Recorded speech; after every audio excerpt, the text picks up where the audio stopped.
बिस्मिल्लाहिर्रहमानिर्रहीम। अस्सलाम वालेकुम नाज़रीन, आप यूट्यूब चैनल देख रहे हैं, मैं इमरान खान हूँ।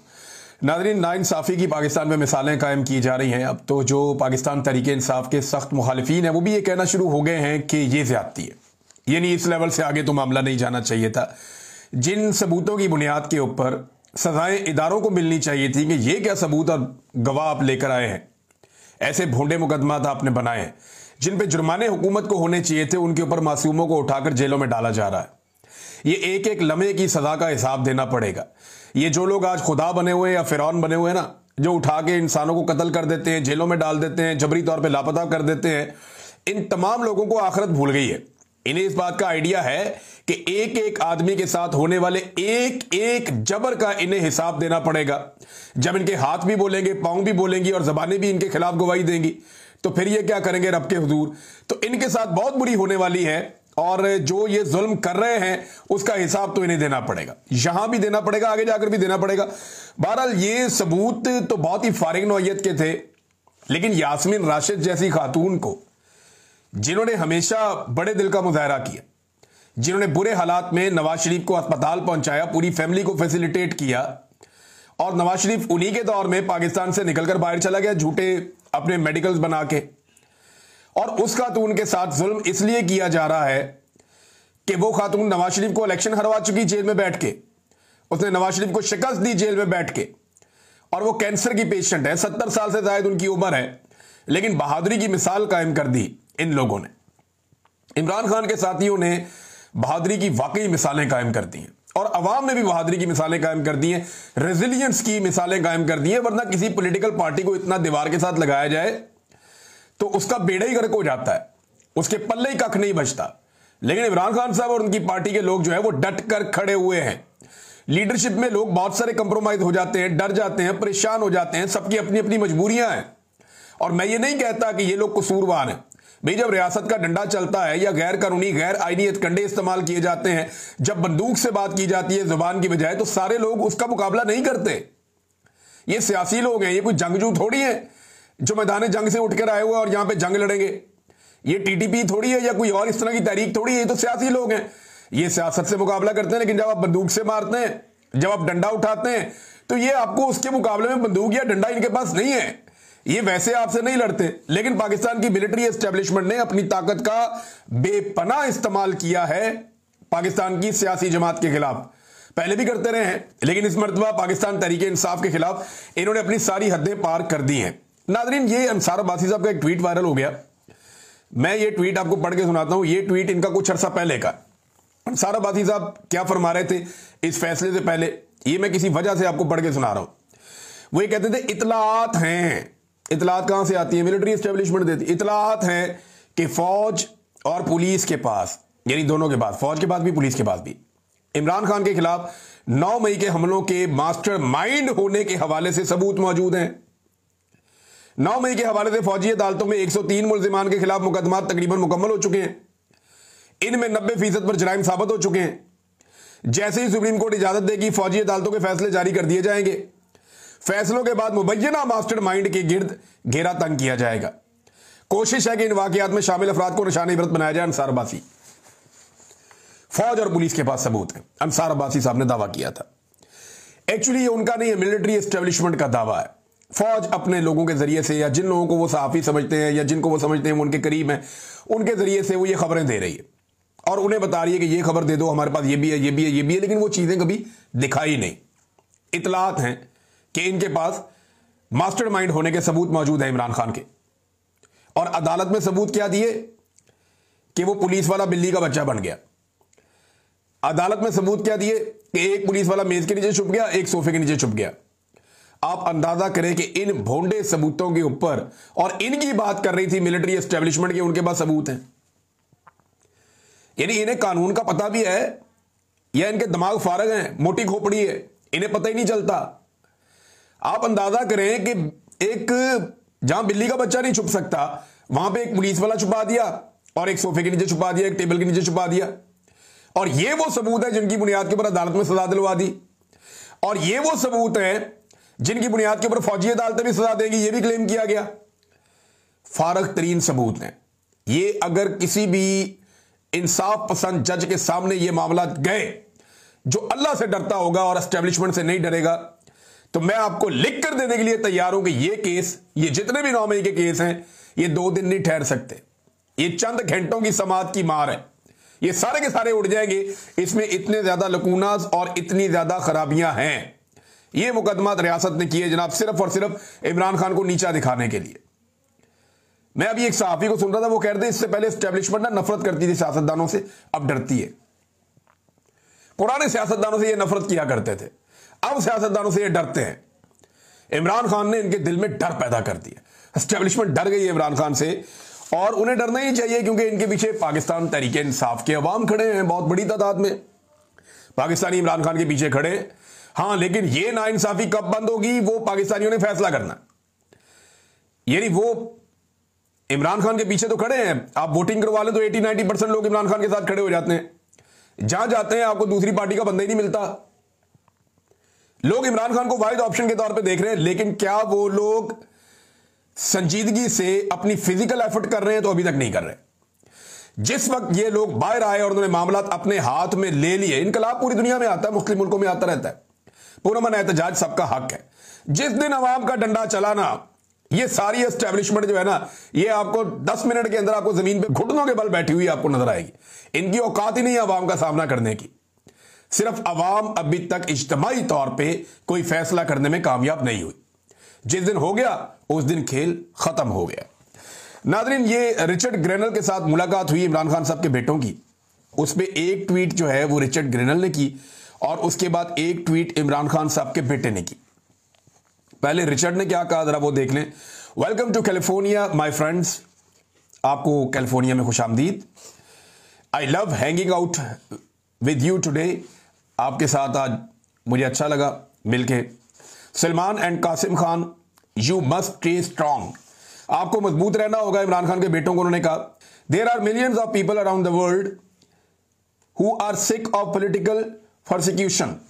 अब इसको जरा समझे, आप वो ये कह रहे हैं कि दुनिया में लाखों करोड़ों ऐसे लोग हैं जो सियासी इंतकाम का निशाना बन रहे हैं या उससे परेशान हैं।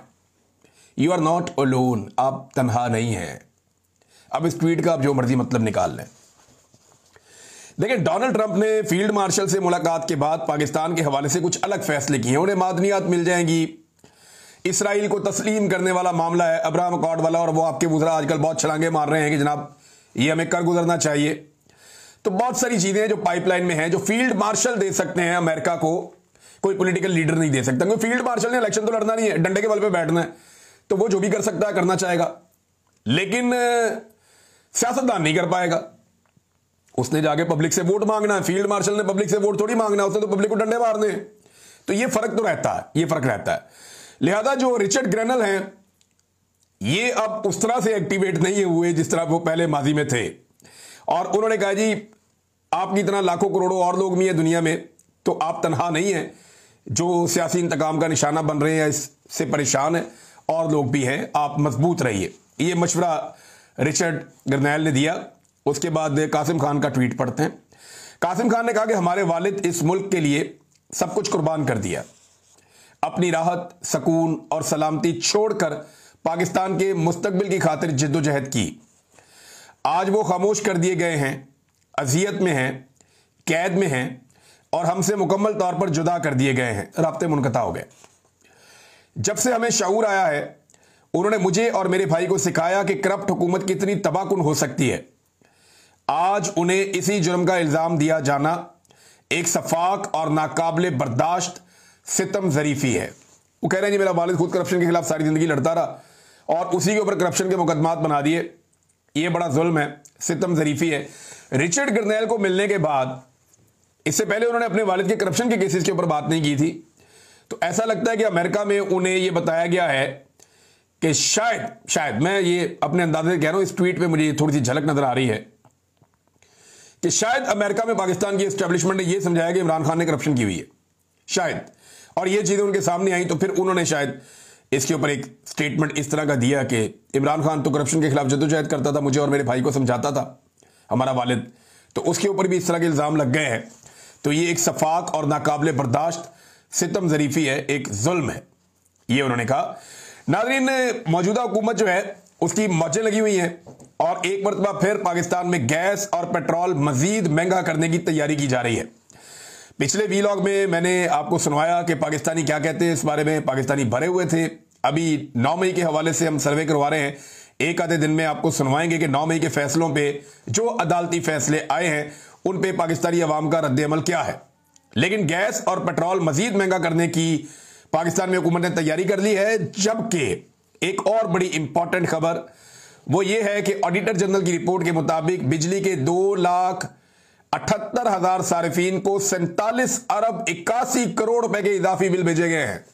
अंदाजा करें आप, लगभग 3.25 लाख से ज्यादा जो घर हैं उनको इजाफी बिल अरबों रुपए के भेज दिए गए हैं। और ये इलेक्ट्रिक सप्लाई कंपनियां लाइन लॉसेज और नाकिस कारकर्दगी छुपाने के लिए ओवर बिलिंग में मुलव्वस हैं। ये ऑडिटर जनरल की रिपोर्ट है, मैं नहीं कह रहा, सरकार की अपनी रिपोर्ट है। और 8 कंपनियां ऐसी हैं, ये डिस्ट्रीब्यूशन कंपनियां हैं जो बिजली डिस्ट्रीब्यूट करती हैं और बिल इकट्ठे करती हैं। इन्होंने 244 अरब की ओवर बिलिंग की है, ये उसके अंदर मुलव्वस हैं। आवाम की जेब पे 244 अरब का डाका डाला। बिजली में ये डाका डालते हैं, चीनी में ये डाका डालते हैं, आटे में ये डाका डालते हैं, पेट्रोल में ये डाका डालते हैं, हर चीज में अवाम की जेब के ऊपर ये डाका डालते हैं। और बाद में ये अवाम के हमदर्द बन के बैठ जाते हैं।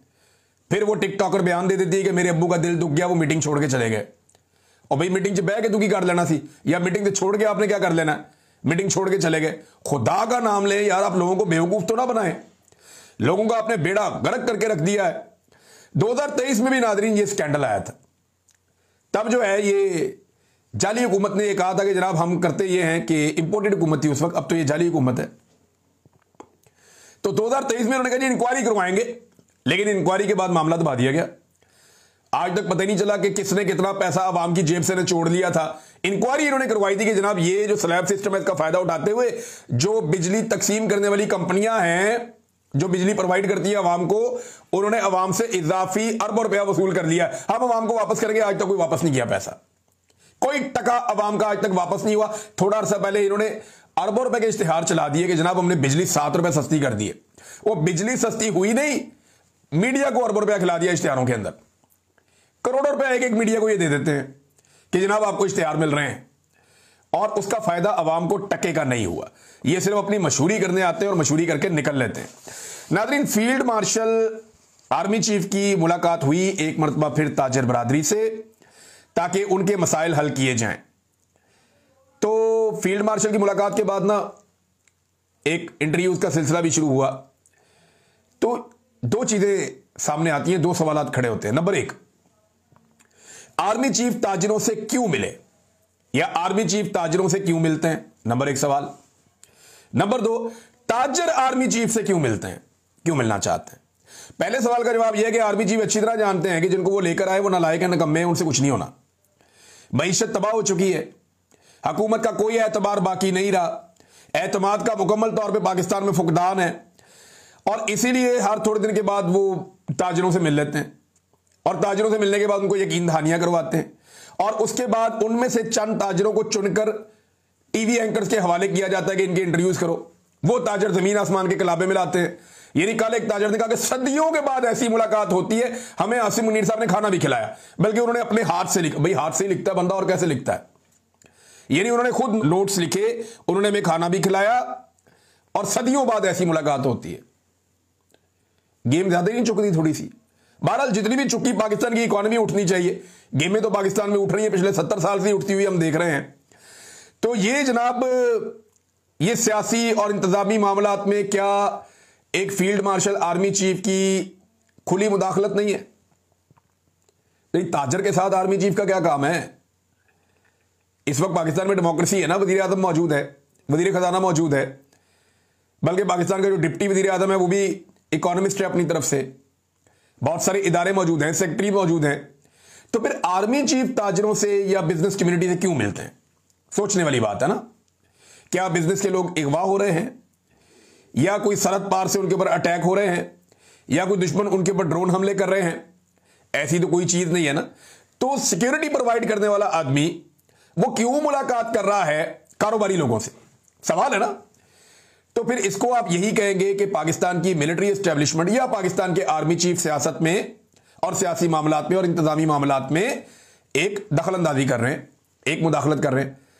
अब अगर आप दूसरी तरफ जाएं और सवाल का जो दूसरा पहलू था उसको देखें कि ताजिर आर्मी चीफ से मिलने क्यों गए, लेकिन ताजिरों को भी यह बात अच्छी तरह पता है और वो भी जानते हैं कि यह हुकूमत जाली है और इसके हाथ में कुछ नहीं है। ताकत इनको जबरदस्ती इक्तदार में लाने वाले फील्ड मार्शल के पास है, इख्तियारात भी उनके पास है, ताकत भी उनके पास है। अगर कुछ अच्छा कर सकते हैं, बुरा कर सकते हैं, वही कर सकते हैं। लिहाजा उन्हीं के पास जाकर मुलाकात करो और उन्हीं को जाकर अपनी बात बताओ।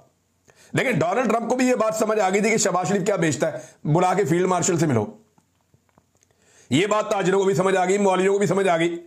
पाकिस्तान का जो भी काबिल जिक्र आदमी हो गया जी आर्मी चीफ से मेरी मुलाकात कराओ, मैं शहबाज शरीफ को नहीं जानता, वो किसी उसके पल्ले ही कख नहीं है। जिसके मामला भी होने हैं वो आर्मी चीफ के साथ होने हैं। वजह यह है कि मुल्क का कंट्रोल आर्मी चीफ के पास है, वज़ीर आज़म के पास तो है नहीं। तो इमरान खान जब यह कहता है कि मैंने एस्टेब्लिशमेंट से बात करनी है, तो वो क्या गलत कहता है? भाई यही राना सनाउल्लाह है ना, यही ख्वाजा आसिफ वगैरह इन्होंने हाथ खड़े कर दिए थे जब मुज़ाकरात हो रहे थे कि हमारे हाथ में कुछ नहीं है। इन्होंने तो ये रिक्वेस्ट की थी पाकिस्तान तहरीक इंसाफ से कि हमसे वो मुतालबा करें जो हम पूरा कर सकते हो।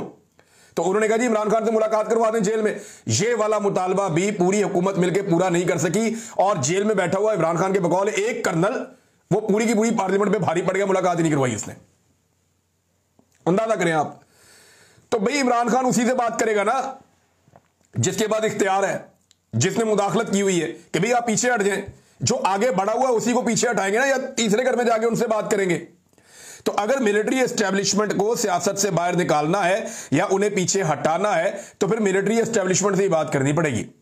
इन सियासतदानों से बात करके भी ये हो सकता था अगर ये सारे इकट्ठे होकर मिलिट्री एस्टेब्लिशमेंट को दीवार के साथ लगा के उन्हें कि जी सियासत में मुदाखलत बंद करें। लेकिन ये जो सारी सियासी जमातें इस वक्त हुकूमत में हैं, इनसे बात करने का फायदा इसलिए नहीं है कि ये तो खुद अपने मुंह से कहते हैं कि हाइब्रिड निजाम हमें बहुत पसंद है, ये बड़ा कामयाबी के साथ चल रहा है, यही दोगला निजाम चलना चाहिए, हम फौजी मुदाखलत से बहुत ज्यादा खुश हैं और ना सिर्फ इस निजाम की वो तारीफ करते हैं, इसको तस्लीम करते हैं, बल्कि इसे अपनी बका का जरिया भी समझते हैं। तो आप उनसे कैसे बात करेंगे? उनसे बात करने का तो फायदा ही कोई नहीं है। नाज़रीन, मारंग बलोच साहब का एक ट्वीट आया, ये बहुत ज़रूरी है क्योंकि बड़ा जुल्म हो रहा है इस वक्त इस्लामाबाद में भी, कोयटा में भी। जबरी तौर पे जो इंसान लापता हैं उनके बारे में अभी तक कुछ पता नहीं चला। पीटीआई के लोग बिलाखिर 8वें दिन पहुंचे वहां पे और खदीजा शाह साहिबा गई, सलमान अकरम राजा साहब गए, उन्होंने जाके इजहार यकजहती किया बलोच खवातीन के साथ जो बारिश के अंदर, तूफान के अंदर कई दिनों से खुले आसमान के नीचे वहां मौजूद हैं और एहतजाज कर रहे हैं अपने प्यारों के लिए। तो मारंग बलोच ने कहा बलोच माएँ और बच्चियां जुर्रत और इस्तकामत की अलामत हैं। आज इस्लामाबाद में एहतजाज को 8 दिन मुकम्मल हो चुके हैं। इस्लामाबाद पुलिस की बदसलूकियां और जबर बदस्तूर जारी है, लेकिन वो ना इन माओं के हौसले तोड़ सके और ना ही इन्हें पसपा करने में कामयाब हो। ये माएँ सख्त बारिश, आंधी, तूफान और जुलसा देने वाली गर्मी में भी अपने पुरअमन एहतजाज को मुसलसल जारी रखे हुए हैं। इनका मुतालबा मुकम्मल तौर पर आईनी और कानूनी है। Doctor Marang Bloch, Bloch यकजहती committee की क़यादत और दीगर जबरी तौर पर लापता या गिरफ्तार अफराद की रिहाई। रियासत को चाहिए कि इनके आईनी मुतालबात को तस्लीम करे, लेकिन अफसोस कि इसके बजाय रियासत इन बाहिम्मत माओं को हरासा कर रही है।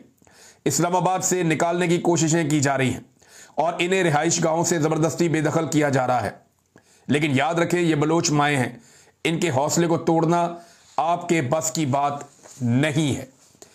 ये नादरीन, ये जो हमारी बहनें वहाँ जाती हैं पुलिस वाली, जाकर इनको घसीटती हैं, खींचती हैं, वो अपनी ड्यूटी कर रही है, लेकिन एक लम्हे के लिए सोचें कि अगर उनके घर से कोई आदमी गायब हो जाए, सिर्फ एक लम्हे के लिए सोचें, सिर्फ, मैं उन्हें कुछ करने का नहीं कह रहा, वो अपनी ड्यूटी करने जाती हैं, उन्हें जो कहा जाता है वो कर देती हैं, सिर्फ एक लम्हे के लिए सोचें। बल्कि जो वहाँ पे बाकी पुलिस वाले मौजूद हैं वो एक लम्हे के लिए सोचें कि अगर उन्हें जबरी तौर पर लापता कर दिया जाए तो उनके घर वालों पर क्या गुजरेगा, क्या गुजरेगी उनके घर वालों पर। भाई जिसको आपने पकड़ा उसे आईन और कानून के मुताबिक कानून के कटहरे में लेकर आए, अदालत में लाकर पेश करें। यह क्या तरीका है कि मावराए अदालत किसी को कत्ल कर दिया या जबरी तौर पे किसी को लापता कर दिया। ये पुलिस मुकाबले, ये इंसानों को मार देना, मसकशुदा लाशें मिलना, ये कोई इंसानियत नहीं है, ये इंसानियत की बदतरीन तौहीन है। नाज़रीन, एक और खबर अफसोसनाक है। मियां मोहम्मद अदर साहब बड़े अच्छे ज़ीरक बुजुर्ग सियासतदान, मेरी इनसे मुलाकात भी रही, इनसे कुछ सीखा भी, कभी बैठ के बातें की, माजी की बहुत सारी चीज़ें जानते थे और इनके साथ बहुत सारे राज इनके दिल में थे। लेकिन बड़े ही ज़बरदस्त इंसान थे, बहुत ही रवादारी वाले इंसान थे और ड्राइंग रूम पॉलिटिक्स के कहा जाता है कि वन ऑफ द बेस्ट जो पाकिस्तान में लोग हैं उनमें से एक मियां मोहम्मद अजहर साहब थे। गवर्नर भी रहे हैं, नून लीग में रहे, काफ लीग में रहे, उसके बाद इन्होंने पाकिस्तान तरीके इंसाफ से अभी एमएनए बने। हमाद अजहर साहब के वालिद हैं, हमाद अजहर साहब को आप सब जानते होंगे, इमरान खान साहब के साथियों में से एक है। तो मियां अजहर साहब का इंतकाल हो गया, अल्लाह ताला उन्हें गरीक रहमत करे। और ये एक पाकिस्तानी सियासत में एक बड़ा नाम था जो इस दुनिया से चला गया, और अल्लाह ताला उनकी जो अगली मनाजिल हैं उन्हें आसान करे। अब उनकी नशिस्त खाली है, वहाँ पे दोबारा इलेक्शन होगा, देखते हैं कि उस इलेक्शन में क्या होगा। नाज़रीन, जो पाकिस्तान छोड़ने वालों की रफ्तार है उसमें बहुत तेज़ी से इजाफा हो रहा है और पाकिस्तान तरीके इंसाफ ने एक डाटा शेयर किया है, और ये डाटा पाकिस्तान तरीके इंसाफ का अकेले का नहीं है। ये जो डाटा है ये मुंसलिक है इंडिपेंडेंट उर्दू से।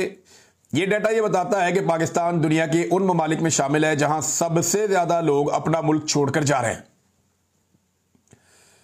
यानी वो मुल्क जहां से लोग तेजी से तरक्के वतन कर रहे हैं, जो अपना मुल्क छोड़कर जा रहे हैं। पाकिस्तान इंडिया से भी आगे निकल गया, बांग्लादेश से भी, फिलीपीन से भी, चाइना जो दुनिया की सबसे बड़ी आबादी है पाकिस्तान उससे भी आगे निकल गया, नेपाल से भी, यूनान से भी, सूडान से भी, और ब्राजील से भी पाकिस्तान आगे निकल गया, तुर्की से भी आगे निकल गया, वेनेजुएला से। दुनिया के जितने ममालिक का यहां पे डाटा दिया हुआ है, सबसे ज्यादा जो लोग अपना वतन छोड़कर गए वो पाकिस्तानी है। और बरतानिया में जिन लोगों ने सबसे ज्यादा असाइलम की दरखास्तें दी हैं, सियासी पनाह की दरखास्तें दी हैं, वो भी पाकिस्तानी है। 16 लाख पाकिस्तानी पाकिस्तान छोड़कर गए हैं, जबकि इंडिया से सिर्फ 9,80,000 लोग इंडिया छोड़कर गए हैं। पाकिस्तान से को 5 गुना बड़ी आबादी है। और इसके बाद जो है वो अगर आप बांग्लादेश चले जाएं तो वहां पे सिर्फ 5.5 लाख लोग, हालांकि कितनी लड़ाई हुई वहां पे, पूरा एक इनकलाब आया, लेकिन 5.5 लाख लोग बांग्लादेश छोड़कर बाहर गए हैं। तो ये पाकिस्तान की। और यूक्रेन जहां पे जंग लगी हुई है रशिया के साथ, बड़ी खौफनाक जंग चल रही है, वहां से सिर्फ 3 लाख लोग यूक्रेन को छोड़कर गए हैं। और पाकिस्तान छोड़ने वालों की आप रफ्तार चेक करें, ये लोग पैसा लेकर पाकिस्तान से बाहर जा रहे हैं। मैंने एक डाटा आपके साथ शेयर किया था, आप अंदाजा करें कि पाकिस्तान के साथ क्या कर रहा है ये जालिम निजाम। और भी खबरें आपके साथ शेयर करते हैं, अब तक इतनी, अपना ख्याल रखिएगा, अपने चैनल का भी। अल्लाह हाफिज।